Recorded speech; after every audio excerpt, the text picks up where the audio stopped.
Thank you for the introduction. I'm very happy to be here today to present to a different group than I'm usually presenting to. And like you said, I'm somewhere on the edge between sports psychology and social psychology, coming from working with Rolf in Frankfurt to sports psychology in Munich, working with Jürgen Beckmann, and now I'm at the University of Queensland working with Cliff Mellett. And it's not a coincidence that I'm in sports psychology, and probably also not a coincidence that I'm in psychology at all. So this is my artistic roller skating team at the European Championships in 2008. And just to give you a bit of context about artistic skating, this is synchronized skating. So the goal of the team is to skate as precise and as synchronized as possible. If in rare occasions it happens that a skater may stumble or fall, this probably means that your team will be ranked 3 to 5 ranks lower than before. Like, it's a massive loss of points, but it's very rare that that happens. And obviously you aim to perform at your best. So in this competition, we started skating and we were like 2 minutes into the program when the first skater started to stumble. I think 2.5 minutes when the first one fell. And at the end of the program, 10 out of 16 girls fell at the same time. The referees, as well as the audience, feedbacked us that they had never seen anything like this before in their lives. Not exactly what you want to hear if you're competing at a European Championship, but it definitely made me question what the hell was going on here and how is it possible that an entire sport team underperforms at the same time, and it seems like nothing is working anymore in that team at all. So this brought me to my research question, which is around collective team collapse. Other famous examples, one that I frequently use, is the Brazilian team losing 1-7 against the German team in the semi-final of the Soccer World Cup 2014. This is a really nice example because 5 out of those 7 goals were scored within just 11 minutes of the game. And if you look at the sequence, and especially at the Brazilian players, you see them stand on court, looking at each other and not knowing what is going on and having no clue about how to deal with that situation. Another really famous one is the Super Bowl 2017, where the Falcons started off 28, I believe, 28-3 against the New England Patriots, and were leading until the fourth quarter of the game. They had statistically calculated chances of 98-point-something% to win the game. In the fourth quarter, the New England Patriots scored 31 points, while the Falcons didn't score anymore at all. So these are really famous examples from sport. And just to make sure we all are on the same page here, looking at team collapse means looking at the underperformance within a specific game, not the underperformance of a team over several tournaments. So when I started my PhD back in 2015, there was no research on this phenomenon at all, which is why we started with a few qualitative studies in the beginning. So this is just a summary of all the studies that we did.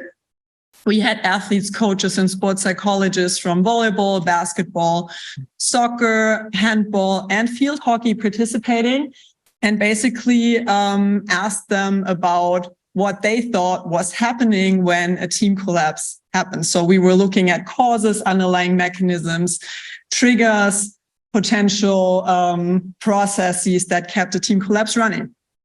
All these participants were very, very experienced, and based on all the studies that we ran, we developed a process model of collective team collapse that basically explains how a team collapse evolves. And it's not a single trigger or a single specific event that causes a team collapse, but it's rather a cascade of causes, starting with antecedents or risk factors. So those are factors that may make the likelihood of a team collapse to occur more likely or increase the likelihood, but do not trigger the collapse yet, such as if there's a lot of pressure because there's an important tournament, if the team is maybe a bit overconfident because they may play a team that's ranked really low in the league and they would expect themselves to outperform them or to easily win, if there's many, like a composition of young and rather unexperienced players on court, or if the team is not well prepared or physically exhausted. Also, respect for opponent appeared to play a role. So if the team went into the game being like, oh, this is a really good team, this impacted their self-confidence. They may feel less self-confident as a result, and maybe also not too focused because of potentially physical exhaustion, poor preparation. So these factors, again, were risk factors, but it always took a critical event, something happening on court, for the team to actually collapse, or for the team collapse to be triggered. Those were mistakes and failures occurring in the own team, or the opponent scoring, especially several times in a row, but also key players. So players that others orient themselves towards, specific people that they may look up to underperforming in that situation, or potentially referee decisions, especially if the referee decisions were perceived as unfair, and also game interruptions, which mainly meant injuries of players in the own team or the other team. And these critical events changed something in the team's thoughts and their emotions and their behavior. And I'm going to go through those different levels rather fast. So on a cognitive level, the team said, oh, now that we're falling back, we felt more pressure. They felt like they now needed to score even more. They felt insecure. There was a lack of accountability. So rather than taking the ball, trying to score, players would pass the ball and be like, oh, you take it, you make the next mistake. I don't want to be responsible. So handing over responsibility to other players. Obviously, they felt like they had failed the expectations, and felt like that they were performing less as a collective and more as individuals, and going from a goal orientation, trying to score the next point, to a prevention orientation, trying to prohibit the catastrophe from happening, trying to play more defensively to not lose more points. On an emotional level, that meant that emotions that are perceived as rather unhelpful, such as anxiety to fail, anger, and frustration, increase within the team, but also that those unhelpful emotions transferred between players. So one player started to feel something, it also, due to interactions and behaviors on court, went to the next one, and so on. And that also impacted their playing style, their behaviors, decreased performance, and more errors kept happening. The teams either played more cautiously or more hectically. So cautiously because they're trying to kind of play safe and not make another mistake, but for that reason, not making the game complex anymore, or playing too rushed because they try to really score by will and force. There's less interactions, less communications between players. They start to blame each other for failure. And what teams also said was they were more immobile or almost freezing on court. They were moving less, and for that reason, or one of those reasons, also their play system collapsed. They couldn't perform as well anymore as they did before. So these outcomes that you see on the right side are not only final outcomes, but again, this is supposed, even though it's displayed as a linear model, this is a dynamic process. So all these outcomes lead to maintenance of the team collapse, because those changes in cognition, affect, and behavior will lead to more critical events. They will cause more errors. Those errors will again change the feelings and the thoughts and the behavior in the team. And this just keeps itself running. So these outcomes are what maintains the team collapse and what makes it really hard for the team to recover themselves as a result. And based on this model, we also developed the very first definition of team collapse. And we said that it's definitely a sudden, collective, and extreme underperformance of a team during a competition that is triggered by a critical situation, interfering with the interplay of the team, a loss of control of the game, and ultimately their inability to recover their performance. And looking back at these initial studies that we ran, one thing that was really prominent was the emotional topic. Like teams just described that the atmosphere in the team became very negative, and that's something that was especially perceived as overwhelming and something that led to them not being able to recover. So in another study, we took a closer look at those effective causes and at the same time tried to record a team collapse in the field for the very first time. And we took a couple of field hockey teams that were participating in a tournament. They were playing at the 3rd National Division in Germany and measured their running performance by using GPS trackers. So we had GPS trackers attached to them and used different questionnaires to measure the positive and negative effect before and after each game. So basically we were tracking them while they were playing the tournament, waiting and kind of hoping for a team collapse to occur. They didn't necessarily like what we were doing when they found out about it, but we asked every athlete and coach individually after each game, was there anything suspicious, anything that would make you feel like you experienced a team collapse? Actually, 2 teams did. They said there was this one game and we completely collapsed. So this tournament ran over the course of a week. And so what we did is we took those 2 games of those teams where they perceived they had collapsed and compared them to games where they played the same opponent but did not experience a team collapse. And we also took games where they actually lost against that opponent, but didn't say, oh, it was like we did lose, but it wasn't a complete disaster. And what we see by comparing these team collapse games and lost games is that running performance is significantly lower in team collapse situations compared to lost game situations. Positive effect is significantly lower and negative effect is significantly higher. Definitely running performance is not a holistic measure of performance for a team, or like it doesn't capture it all, although in field hockey it does play a big role. However, it was the first study that allowed us to kind of prove that there is something more going on than a team just losing a game.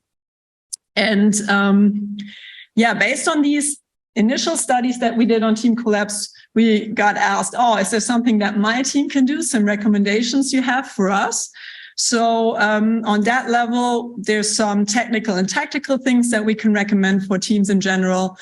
The easiest one is probably prevent antecedents if you can. Make sure the team isn't exhausted, isn't poorly preparated. Also, make sure the team has heard of the idea of a team collapse before, so talk with them about it, because we felt like many teams that we've been working with in the course of the studies were like, we never expected something like this to happen. It's kind of a taboo topic, like we cannot talk about it. If we talk about it, it's going to happen. So prepare them for the possibility and have a plan in place for a team collapse to happen.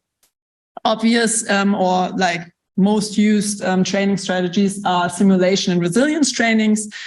Another strategy, if you can, in certain sports, take timeouts, use halftime breaks to try to set a new focus, make the team focus on the goal rather than preventing the catastrophe. On a more psychological level, recommendations that we gave at this stage in the studies were educating key players or players that others orient towards. This also is a lot related to athlete leadership, but educate those players to communicate a mutual strategy, to communicate a game plan for those situations, establish a positive culture of failure, because many teams reported that even at the beginning of a collapse, it wasn't actually that bad, but failures were perceived as really weighing a lot by the team already, and therefore it kept spiraling down. So make sure failures are perceived as part of the game, and also foster role clarity. Make sure everyone knows what their role in a difficult game situation is and why people do take that role, so no one feels offended if someone's stepping in at that point. And the last point that we discussed a lot at this stage was individual and interpersonal emotion regulation, because if we know that a critical event leads to certain outcomes that do maintain the team collapse, and a big of those outcomes playing a really big role is emotions, or are emotions and emotional transfer between team members, potentially emotion regulation is something that could be used to intervene with a team collapse and could be a possible first intervention strategy. And this is what my current research project is focused on, and the research that I do here at the University of Queensland. And when we look at emotion regulation, we do not only look at individual emotion regulation, so what I do to myself to try to make myself feel better or worse, but we also look at interpersonal emotion regulation. So what do I do to my teammates in order to make them feel better or worse? So now you would assume, well, you would probably try to make yourself feel better and your teammates feel better, and then your opponent feeling worse. In some sports, that's even part of the game. Interestingly, when we looked at team collapse situations in our current study, that's not exactly what's happening. But so the idea is you can regulate on an individual level as well as on an interpersonal level. And this is the proposal that I handed in with the German Research Foundation for the time that I spent at the University of Queensland. So we're still a bit behind schedule in that first year right now, looking at what emotion regulation strategies do teams use in team collapse situations.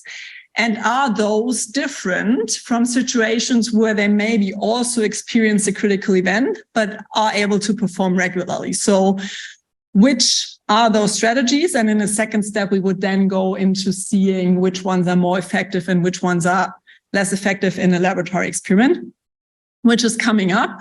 But today I want to give you a bit of context and a bit of insight into that first study. So the questions for this current study were, which emotion regulation strategies, individually as well as interpersonally, do teams use when they face a collective team collapse situation, and which ones are more effective, which ones are less effective? The operationalization for the current project was so far it's still running. We had cricket, volleyball, field hockey and handball teams participating, also between first to second division and national level. And we showed them video materials of game situations where they experienced a critical event and collapsed as a result, and video sequences of situations where they experienced a critical event and did not experience a team collapse. So they were able to maintain their performance level. And we used focus group sessions with those teams to contrast these two situations, asking them for the differences in how they regulated themselves and how they regulated their teammates. In addition, we had blind observers from each sport looking at the same video material, basically looking at interactions on court. So this is very, very preliminary, what I'm going to show you here. It's still a bit all over the place. But what we can see is that there is a major difference in teams regulation on an individual and interpersonal level in team collapse situations compared to regular performance situations. And it starts at the individual level where in team collapse situations, athletes tend to suppress their own emotions, especially the unhelpful emotions, and or trying to do that. But if they express emotions, it's also the unhelpful ones. So they're trying to get their act together, suppress their emotions, which is apparently not working in the first place, and then also expressing those unhelpful emotions to others, which leads me to that interpersonal emotion regulation bit, where they, compared to regular game situations, they blame each other for failure, they blame the referee for failure, there's negative interactions between them. They express their anger at teammates, communicate less, interact less, give less feedback to each other. But interestingly, and I'm going to come back to this, they also show a lack of emotional awareness. In many cases, they were unable to say how they felt in a moment and how teammates felt in that moment. They were supporting each other less, not celebrating points. They were also uncertain of what feedback would be appropriate to be communicated. And they also encouraged others to suppress their emotions. So it was like, oh, if you're not feeling well, don't show it. Just pretend to be okay, which obviously also wasn't working. So we, again, have several emotional, behavioral, and cognitive outcomes here that are not necessarily helpful in that team collapse pathway. Whereas if we look at the performance recovery pathway, we can see that athletes tended to seek support from each other more, provided support, tried to calm each other. They also spoke of a contagious positivity that was taking place in the teams, that they interacted more, were closer on the field, so coming together, high-fiving each other, maybe hugging each other if things weren't going right, reassuring each other, keeping eye contact, redirecting each other's focus, and taking emotion regulation strategies such as humor or role modeling to help their teammates perform in difficult game situations. So again, this is very preliminary. I only put this slide together for this presentation today. We're in the process of still collecting data and analyzing data, but what becomes very clear looking at these results is there is less interaction between athletes in team collapse situations.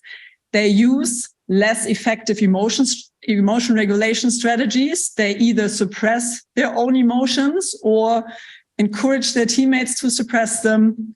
And if they express emotions, it's mainly unhelpful ones, like blaming each other for failures that they do express.